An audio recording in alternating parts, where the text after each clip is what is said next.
നമ്മുടെ മുമ്പിലൂടെ കടന്നു വരുന്ന പല പല ആളുകളുണ്ടാകും.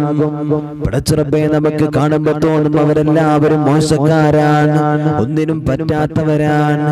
പടച്ചറബ്ബേ, താടി വെച്ച് തൊപ്പി വെച്ചിട്ട് മുട്ടിന്റെ മുകളിൽ തുണിയെടുത്തിട്ട് അല്ലെങ്കിൽ കീറിപ്പറിഞ്ഞ വസ്ത്രമെടുത്തിട്ട് ചുക്കുചുളിഞ്ഞ ശരീരവുമായിട്ട് പല പല ആളുകളും നമ്മുടെ മുമ്പിലൂടെ കടന്നു വരുമല്ലോ. അവരെയൊന്നും നമ്മൾ കുറ്റപ്പെടുത്തരുത്, അവരെയൊന്നും നമ്മൾ നിസ്സാരമാക്കരുത്. പഠിച്ചവനെ, എന്റെ പ്രിയമുള്ളവരെ, നമ്മുടെ നാടുകളിലൊക്കെ അങ്ങനെ പല പല ആളുകളെ നമുക്ക് കാണാം. പല പല ഉമ്മമാരെയും ബാപ്പമാരെയും ഒക്കെ നമുക്ക് കാണാം. അവരെയൊന്നും നിങ്ങൾ നിസ്സാരമായിട്ട് കാണരുത്. ഏത് സമയത്താണ് ആരെയാണ് അല്ലാഹു തആല ഉയർത്തുന്നതെന്ന് പറയാൻ നമ്മളെ കൊണ്ട് കഴിയില്ല, നമുക്ക് പറയാൻ കഴിയില്ല. ആരെയാണ് അല്ലാഹു തആല തളർത്തുന്നതെന്ന് പറയാൻ നമുക്ക് കഴിയില്ല. എന്റെ പ്രിയമുള്ളവരെ, കഴിഞ്ഞ ദിവസം നമ്മൾ ഒരു വാർത്ത കണ്ടിരുന്നു. എറണാകുളം ജില്ലയിലെ കോതമംഗലം എന്ന് പറയുന്ന സ്ഥലത്ത് മീരാ ഫരീദ് എന്ന് പറയുന്ന ഒരു പ്രിയപ്പെട്ട ഉമ്മ, പടച്ചറബ്ബേ, എല്ലാവർക്കും പടച്ചറബ്ബേ ഒരു വിലയുമില്ല, ഒറ്റക്കൊരു വീട്ടിലാണ് അത്രേ താമസിച്ചിരുന്നത്. ജീവിതമാർഗം വല്ലാത്ത പ്രയാസമാണ്, ജീവിതമാർഗം വല്ലാത്ത പ്രയാസമാണ്. പടച്ചറബ്ബേ, വീട് ജോലികളൊക്കെ ചെയ്യാറുണ്ട്, മാനസികമായിട്ട് ചെറിയ പ്രതിസന്ധിയുണ്ട്, വല്ലാത്ത വിഷമമുണ്ട്.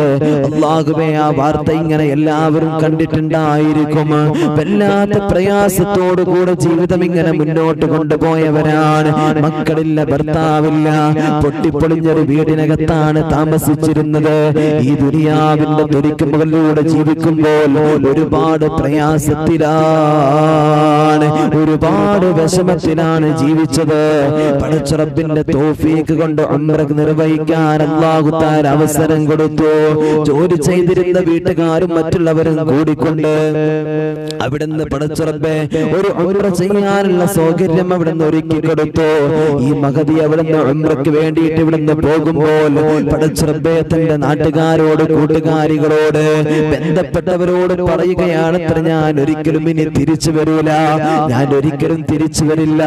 ആ പുണ്യമായ പരിശുദ്ധമായ ഗേഹത്തിൽ എനിക്ക് മരണപ്പെടണമെന്ന് പറഞ്ഞുകൊണ്ട് റബ്ബേ ഇവിടുന്ന് പോയ ഉമ്മയാണ്.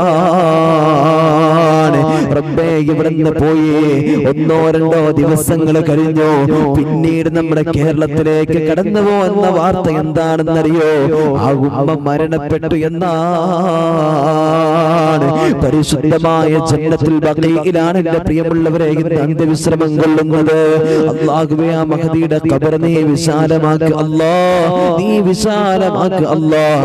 എത്രയോ പ്രവാചകന്മാര് കിടന്ന, മഹദിമാര് കിടക്കുന്ന, സഹാബത്ത് കിടക്കുന്ന, എത്രയോ വലിയ മഹത്തുക്കൾ കിടക്കുന്ന പരിശുദ്ധമായ ജന്നത്തുൽ ബഖീഇല് എന്റെ പ്രിയമുള്ളവരെ ഇന്ന് മഹദി അവിടെ കിടക്കുകയാണ്. ഇതല്ലേ അല്ലാഹ് കൊടുക്കുന്ന അനുഗ്രഹം എന്ന് പറയുന്നത്? നമുക്കൊരാളെ നിസ്സാരമാക്കാൻ കഴിയുമോ? ഏതൊരുത്തരെയും അല്ല എങ്ങനെയാണ് കൊണ്ടുപോകുന്നതെന്ന് പറയാൻ നമ്മളെ കൊണ്ട് കഴിയില്ലല്ലോ. ആ ഉമ്മാന്റെ ജനാസ ഇങ്ങനെ ഏറ്റിയിട്ട് ഓരോരുത്തരും കൊണ്ടുപോകുന്ന ഒരു വീഡിയോ കണ്ടിരുന്നു. പടച്ചറബ്ബേ, എത്ര ആളുകളാണ് റബ്ബേ ആ ഉമ്മാന്റെ ജനാസയ്ക്ക് വേണ്ടിയിട്ട് അവിടെ നിന്ന് തിരക്ക് കൂടുന്നറിയോ? ആ കട്ടിലുമൊന്ന് പിടിക്കാൻ, ആ ഉമ്മാന്റെ ജനാസം ഒന്ന് പിടിക്കാൻ റബ്ബേ എത്രയോ ആളുകൾ തിക്കും തിരക്കും കൂട്ടുകയാണ്. എന്റെ പ്രിയമുള്ളവരെ, കണ്ടപ്പോ കൊതി തോന്നി, അല്ലാ, അങ്ങനത്തെ ഒരു മരണം റബ്ബേ എന്ന് കിട്ടിയിരുന്നെങ്കിൽ ഞങ്ങൾ മരിച്ചിട്ട് സന്തോഷത്തോടു കൂടെ ഖബറിലേക്ക് പോകാൻ ഞങ്ങളെ കൂട്ടുകാരും കൂടപ്പിറപ്പുകളും കടന്നു വന്നിട്ട് റബ്ബേ പുഞ്ചിരിച്ചുകൊണ്ട് മുഖത്ത് നോക്കിയിട്ട് കിടക്കാനുള്ള ഒരു സൗഭാഗ്യം കിട്ടിയിരുന്നെങ്കിൽ അല്ലാ എന്ന് വിചാരിച്ചു പോയി. എന്റെ പ്രിയമുള്ളവരെ, നാട്ടിൽ വിലയില്ലാത്ത, കാണാൻ അഴകില്ലാത്ത, സൗന്ദര്യമില്ലാത്ത, സമ്പത്തില്ലാത്ത, അധികാരമില്ലാത്ത, പവറില്ല, കാണുന്നവർക്ക് ആർക്കും വിലയില്ല.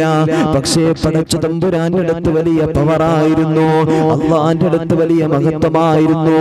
എന്റെ പ്രിയമുള്ളവർ, ഈ സംഭവം നമ്മെ പഠിപ്പിക്കുന്നത് നമ്മൾ വിചാരിക്കുന്ന പോലെയല്ല. നമ്മൾ പറയും, പടച്ചോനെ അവരെന്താ ഇങ്ങനെ, അവരെ കോലം കണ്ടോ, അവരുടെ പ്രവർത്തനം കണ്ടോ എന്ന് നമ്മൾ പറയും. ഒരാളെയും നോക്കിയിട്ട് നമ്മൾ വിലയിരുത്തരുത്. ഇന്ന് ഇന്നാകുമ്പോ ജന്നത്തുൽ ബഖീൽ അന്ത്യവിശ്രമം കൊള്ളാൻ. അല്ലാഹുവേ പടച്ചവനെ, അത് കണ്ടപ്പോ ചിലപ്പോ അവരുടെ നാട്ടുകാരൊക്കെ നമ്മുടെ മജ്ലിസിൽ ഉണ്ടാവാം അല്ലേ? ഇവർക്കൊക്കെ എന്നെക്കായി കുറിച്ച് ആ മഹതിയെ കുറിച്ചിട്ട് പ്രിയപ്പെട്ടവരെ കുറിച്ചിട്ട് അറിയായിരിക്കും. ചെറിയ മാനസിക പ്രയാസം ഉണ്ടായിരുന്നു, ആരുമില്ല കൂടെ, പക്ഷേ അല്ലാഹ് കൂടെ ഉണ്ടായിരുന്നു. ആരുമില്ലെങ്കിലും പടച്ചറബ് കൂടെ ഉണ്ടായിരുന്നു. ഇവിടുന്ന് അല്ലാഹു തആല പരീക്ഷണങ്ങൾ കൊടുത്തു. പക്ഷേ ഇന്നത്തെ അവസ്ഥ ഒന്ന് ആലോചിച്ചു കാണെങ്കിൽ ആ മണ്ണിൽ പോയിട്ട് കിടക്കാൻ കഴിയാതെ പറഞ്ഞാൽ അല്ലാഹു തആല ഭാഗ്യം കൊടുക്കട്ടെ, അല്ലാഹു തആല ഭാഗ്യം കൊടുക്കട്ടെ. ആമീൻ യാ റബ്ബൽ ആലമീൻ.